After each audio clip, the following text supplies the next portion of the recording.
apply ba for what? Boyfriend. Wala nang apply, depende, go na kaagad. Agad. Wala nang apply.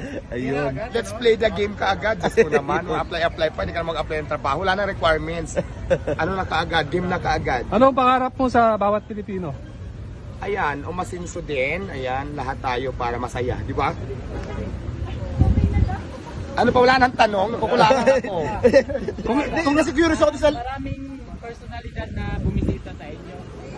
Like ni Alex Gonzaga. Merong mga binibigay. Ang tanong po ng mga fans natin kung si Rendon po ba may binigay po ba sa inyo? Litson, galing kay Litson de las Piñas, dala na rin doon sa akin. Isang buong lechon, maraming salamat. Siguro worth mga 10,000 plus yung dala sa akin na rin doon na lechon. Wow. So yun, ano pa? Wala bang pakimkim? Cash? Wala. Walang cash. Okay na tayo sa lechon, maging kontento na tayo doon. Pero di ba mas maganda pa yung marami na nagbibigay ng cash, di ba? Para at least marami pang boys, di ba? Diwata, mensahe mo lang kay Ugi Diaz po. Ano bang mensahe kay Ugi Diaz? Hindi ko naman siya kilala. Wala namang sangsit. Ano bang tanong kasi sasagutin natin? Ano ba sinabi ni Ugi Diaz?